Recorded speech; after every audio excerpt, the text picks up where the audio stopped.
사도신경으로 우리의 신앙을 고백하겠습니다. 전능하사 천지를 만드신 하나님 아버지를 내가 믿사오며 그 외아들 우리 주 예수 그리스도를 믿사오니 이는 성령으로 잉태하사 동정녀 마리아에게 나시고 본디오 빌라도에게 고난을 받으사 십자가에 못 박혀 죽으시고 장사한 지 사흘 만에 죽은 자 가운데서 다시 살아나시며 하늘에 오르사 전능하신 하나님 우편에 앉아 계시다가 저희로서 산자와 죽은 자를 심판하러 오시리라.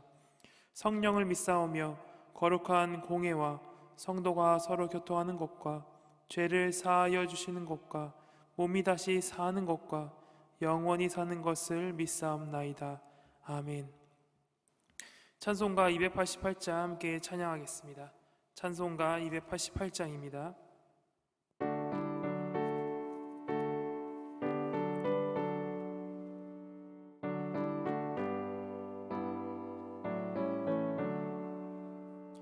예수를 나의 구주 삼고 성령과 피로써 거듭나니 이 세상에서 내 영혼이 하늘의 영광 누리도다. 이것이 나의 간증이요 이것이 나의 찬송일세. 나 사는 동안 끊임없이 구주를 찬송하리로다. 온전히 주께 맡긴 내 영 사랑의 음성을 듣는 중에 전사들 왕래하는 것과 하늘의 영광 보리로다. 이것이 나의 간증이요 이것이 나의 찬송일세. 나 사는 동안 끊임없이 구주를 찬송하리로다.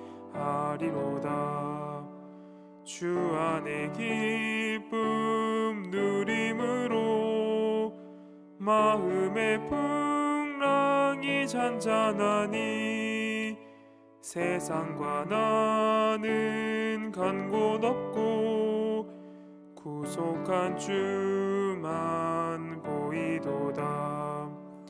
이것이 나의 간증이요 이것이 나의 찬송일세. 나 사는 동안 끊임없이 구주를 찬송하리로다.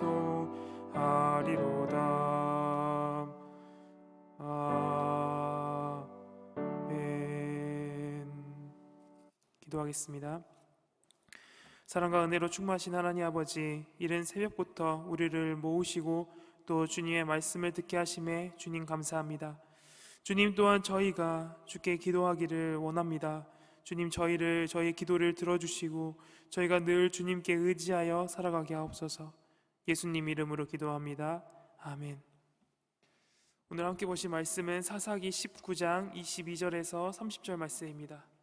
오늘 함께 보신 말씀은 사사기 19장 22절에서 30절 말씀입니다. 말씀을 나누어 읽겠습니다. 그들이 마음을 즐겁게 할 때 그 성읍의 불량배들이 그 집을 에워싸고 문을 두들기며 집주인 노인에게 말하 이르되 내 집에 들어온 사람을 끌어내라. 우리가 그와 관계하리라 하니 집주인 그 사람이 그들에게로 나와서 이르되 아니라 내 형제들아 청하노니 이 같은 악행을 저지르지 말라. 이 사람이 내 집에 들어왔으니 이런 망령된 일을 행하지 말라. 보라 여기 내 처녀딸과 이 사람의 첩이 있은즉 내가 그들을 끌어내리니 너희가 그들을 욕보이든지 너희 눈에 좋은 대로 행하되 오직 이 사람에게는 이런 망령된 일을 행하지 말라 하나 무리가 듣지 아니하므로 그 사람이 자기의 첩을 붙잡아 그들에게 밖으로 끌어내매 그들이 그 여자와 관계하였고 밤새도록 그 여자를 능욕하다가 새벽 미명에 놓은지라. 동틀 때 여인이 자기의 주인이 있는 그 사람의 집 문에 이르러 엎드려져 밟기까지 거기 엎드려져 있더라. 그의 주인이 일찍 일어나 집 문을 열고 떠나고자 하더니 그 여인이 집 문에 엎드려져 있고 그의 두 손이 문지방에 있는 것을 보고 그에게 이르되 일어나라, 우리가 떠나가자 하나 아무 대답이 없는지라. 이에 그의 시체를 나귀에 싣고 행하여 자기 곳에 돌아가서 그 집에 이르러서는 칼을 가지고 자기 첩의 시체를 거두어 그 마디를 찍어 12덩이에 나누고 그것을 이스라엘 사방에 두루 보내매. 함께 읽겠습니다. 그것을 보는 자가 다 이르되 이스라엘 자손이 애굽 땅에서 올라온 날부터 오늘까지 이런 일이 일어나지도 아니하였고 보지도 못하였도다. 이 일을 생각하고 상의 눈에 말하자 하니라. 아멘. 레위인과 그 일행들은 노인의 집에 머뭅니다. 22절에 보니 그들은 그곳에서 마음의 즐거움을 얻습니다. 하지만 이는 일시적인 즐거움이었으며 곧 이어서 어려움이 찾아옵니다. 바로 기브아의 불량배들이 노인의 집을 에워쌉니다. 그들은 노인을 향해 다음과 같이 말합니다. 내 집에 들어온 사람을 끌어내라. 우리가 그와 관계하리라. 불량배들은 레위 사람들을 자신들에게 내놓으라고 말합니다. 왜냐하면 그들은 그 남자와 음행을 저지르길 원했기 때문입니다. 우리는 어제 기브아 사람들이 나그네를 돌보지 않는 모습을 보며 그들의 타락상을 살펴봤습니다. 그런데 이번에는 더욱 그 타락한 모습이 노골적으로 드러납니다. 그들은 자신들의 죄에 대하여 어떠한 죄책도 가지지 않습니다. 심지어 그들은 자신들의 유익을 위하여 죄를 짓는 일을 당당하게 요구합니다. 이러한 요구를 들은 노인은 23절에 다음과 같이 말합니다. 아니라 내 형제들아 청하노니 이 같은 악행을 저지르지 말라. 이 사람이 내 집에 들어왔으니 이런 망령된 일을 행하지 말라. 노인은 불량배들이 그 악행이 얼마나 잘못됐는지 깨닫고 그치기를 원했습니다. 그런데 여러분, 이어지는 24절에서 노인이 하는 말은 우리가 도저히 납득할 수 없는 말입니다. 노인은 그 어려움을 극복하기 위해 자신의 처녀딸과 레위인의 첩을 내어주려 합니다. 그는 불량배들이 그녀들을 통해 욕구를 채우고 더 이상 레위인은 괴롭히지 않기를 바랬습니다. 사랑하는 성도 여러분, 노인은 분명 기브아 사람들과는 달리 하나님의 말씀에 따라 나그네를 돌보았습니다. 이러한 그의 행동은 옳았습니다. 하지만 어려움이 그에게 찾아오자 그는 전혀 옳지 않는 방법을 택합니다. 어쩌면 그는 레위인이 하나님을 섬기는 일을 하기에 그를 보호하는 일이 하나님을 위한 일이다 라고 생각했을지도 모릅니다. 하지만 그렇다고 하여 지금 노인이 취한 방식이 잘한 것은 아닙니다. 왜냐하면 노인은 마치 그녀들을 자신들이 가진 물건과 같이 취급하기 때문입니다. 그 어떠한 이유로도 그녀들은 레위 사람을 위하여 희생될 이유가 전혀 없었습니다. 이러한 잘못된 방식은 또한 불량배들에게는 전혀 매력적이지 않았던 것으로 보입니다. 불량배들은 노인의 말을 받아들이지 않습니다. 이어서 25절에 보니 이번에는 레위 사람이 직접 나섭니다. 그는 자신의 첩을 붙잡아 불량배들에게 넘깁니다. 그러자 불량배들은 다음 날까지 그녀와 관계하며 그녀를 능욕합니다.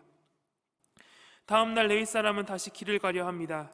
그리고 문 앞에 엎드려져 있는 자신의 첩에게 일어나 가자라고 말합니다. 하지만 그녀는 더 이상 아무런 대답도 하지 않습니다. 그녀는 전날 일로 인하여 죽고 말았습니다.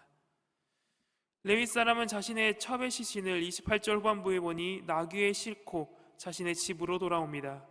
그리고 자신의 첩의 시신을 12덩어리로 나누어 이스라엘 사방에 보냅니다. 그가 이렇게 한 이유는 자신이 기브아의 불량배들에게 당한 억울함을 이스라엘 전역에 알리기 위함이었습니다. 그가 시신을 담아 보낸 것은 그런 억울함을 더욱 분명하게 하기 위함입니다. 하지만 이 또한 너무나도 끔찍한 방식입니다. 사랑하는 성도 여러분, 내가 사랑하는 사람이 죽었다면 어떻게 그 몸을 함부로 할 수 있겠습니까? 우리는 여기서 그가 정말로 무엇에 분노하고 있는지를 알 수 있습니다. 레위 사람은 자신이 사랑하는 사람이 죽었다는 것에 분노하는 것이 아닙니다. 그가 분노하는 것은 바로 그의 소유를 잃어버렸다라는 것에 있습니다. 레위 사람은 불량배들에게 자신의 첩을 넘길 때도 그녀를 그저 자신의 소유로 볼 뿐이었습니다. 다음날 새벽 그녀가 문 앞에 엎드려져 있을 때도 그녀가 어떠한 일을 당했는지 상태는 괜찮은지에는 전혀 관심이 없었습니다. 그는 처음부터 그녀를 자신의 소유물 중 하나로 봤으며 지금 그의 분노는 오직 자신의 소유물을 잃어버렸다라는 사실로 인한 것이었습니다. 사랑하는 성도 여러분, 오늘 우리는 말씀을 통해 너무나도 끔찍한 일의 연속을 보게 됩니다. 그렇다면 어째서 그들은 이러한 끔찍한 일을 벌였을까요? 그 이유는 이사야 19장 1절에 잘 기록되어 있습니다. 레위 사람들에 대한 내용을 시작할 때 성경은 이스라엘에는 왕이 없다라고 말합니다. 여러분, 이스라엘에는 무엇이 옳은지 인도해 줄 참된 왕이 없었습니다. 그렇게 이스라엘 안에는 수많은 범죄, 특별히 음행의 죄가 만연했습니다. 하나님을 온전히 섬겨야 할 레위인은 첩을 두는 죄를 범했습니다. 또 그 첩은 음행을 저지릅니다. 기브의 사람들은 동성애를 저지르고자 했으며 결국 레위인의 첩을 능욕하여 죽음에 이르게 합니다. 이처럼 하나님 앞에 거룩한 삶을 살아야 할 자들은 하나님 앞에 범죄하며 살아갑니다. 그들은 어둠 속에서 빛을 따라가며 살아야 했습니다. 하지만 그들은 그저 어둠 속에서 살아가기를 더욱 원했습니다. 노인은 그나마 나아 보이지만 오늘 말씀을 통해 보인 노인의 모습은 그 또한 무엇이 옳은지를 제대로 알지 못하는 모습을 보입니다. 그에게는 하나님을 위해 살아간다라는 신념은 있었지만 무엇이 하나님께서 원하시는 방식인지는 제대로 알지 못하는 모습을 보입니다. 사랑하는 성도 여러분, 이것이 바로 인간의 참 모습입니다. 참된 왕을 따르지 않는 자들의 현실은 너무나도 잔인하며 비극적입니다. 하나님을 떠나 사는 자들은 이렇게 비참한 삶을 살아갑니다. 그렇다면 우리는 어떻게 살아야 할까요? 우리는 참된 왕과 더불어 이 땅 가운데서 살아가야 합니다. 그렇다면 여러분, 참된 왕은 누구이실까요? 이사야 9장 6절에는 이렇게 기록되어 있습니다. 이는 한 아기가 우리에게서 낳고 한 아들을 우리에게 주신 바 되었는데 그의 어깨에는 정사를 메었고 그의 이름은 기묘자라, 모사라, 전능하신 하나님이라, 영존하시는 아버지라, 평강의 왕이라 할 것임이라. 아멘. 이 아기는 우리가 잘 알고 있는 예수 그리스도이십니다. 이사야는 예수 그리스도를 예언하며 그가 평강의 왕이라고 말하고 있습니다. 사랑하는 성도 여러분, 오직 우리를 보호하시며 평강을 주실 분은 예수 그리스도 외에는 없습니다. 노인의 집에서 레위 사람이 누렸던 삶과 같이 세상에 사는 사람도 즐거움을 누리며 살아갑니다. 하지만 여러분, 그 즐거움은 일시적입니다. 왜냐하면 세상이 주는 화평은 일시적이기 때문입니다. 오직 예수 그리스도를 믿는 믿음 속에서 우리는 참된 기쁨을 누릴 수 있습니다. 왜냐하면 그분은 왕으로서 우리를 고통 가운데서 지켜주시기 때문입니다. 또한 오직 그분 안에서만 우리 모두가 하나가 되는 참된 평안을 누리기 때문입니다. 사랑하는 성도 여러분, 우리가 예수 그리스도 떠나 산다면 우리의 삶은 오직 본문의 이스라엘의 모습과 다를 바가 없습니다.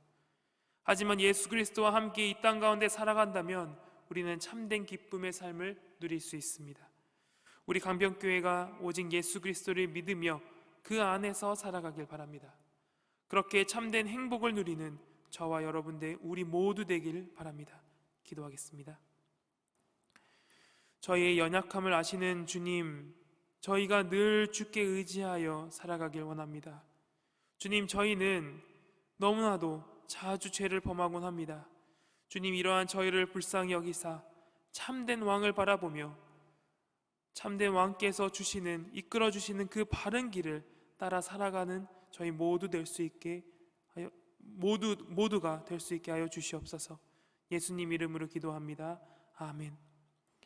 하늘에 계신 우리 아버지여, 이름이 거룩히 여김을 받으시오며 나라가 임하시오며 뜻이 하늘에서 이루어진 것 같이 땅에서도 이루어지이다. 오늘 우리에게 일용할 양식을 주시옵고 우리가 우리에게 죄 지은 자를 사하여 준 것 같이 우리 죄를 사하여 주시옵고 우리를 시험에 들게 하지 마시옵고 다만 악에서 구하시옵소서. 나라와 권세와 영광이 아버지께 영원히 싸움나이다. 아멘.